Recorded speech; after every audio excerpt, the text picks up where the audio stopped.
বিএনপির ভারপ্রাপ্ত চেয়ারম্যান তারেক রহমান বলেছেন, মানুষের দীর্ঘদিনের ক্ষোভ আর গণতন্ত্রকামীদের আন্দোলনের তোড়ে ভেসে গেছে স্বৈরাচারী মসনদ। পতন ঘটেছে শেখ হাসিনার দুঃশাসনের। এই অবস্থায় দলীয় নেতাকর্মীদের সতর্ক থাকার পরামর্শ দিয়েছেন তারেক রহমান। বলেছেন, নিকট অতীতে স্বৈরাচার ছিল দৃশ্যমান গণনিপীড়নকারী। এখন স্বৈরাচারের দোসররা নতুন বিজয়কে প্রশ্নবিদ্ধ করার নানা চক্রান্তে লিপ্ত। তিনি বলেন, দৃশ্যমান প্রতিপক্ষের চাইতে অদৃশ্য শত্রুরা বেশি ভয়ঙ্কর। শনিবার ময়মনসিংহ ও সিলেট বিভাগের নেতাকর্মীদের সাথে মতবিনিময়কালে তিনি এসব কথা বলেন। তারেক রহমান বলেন, বাংলাদেশের জনগণই ঠিক করবেন আগামীতে কারা সরকার গঠন করবে। স্যান্ডেলিনা সো, রূপচর্চায় আভিজাত্য। তারেক রহমান আরও বলেন, দৃশ্যমান প্রতিপক্ষকে আমরা চিনি, তাদের আক্রমণের ধরনও আমাদের জানা, কিন্তু অদৃশ্য শত্রুরা অচেনা।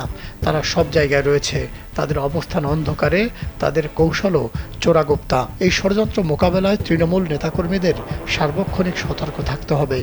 তিনি আশা করেন, তৃণমূল সতর্ক থাকলে কোনো ষড়যন্ত্রই সফল হবে না। তৃণমূলের নেতাকর্মীদের সজাগ ও ঐক্যবদ্ধ থাকার নির্দেশ দেন তিনি।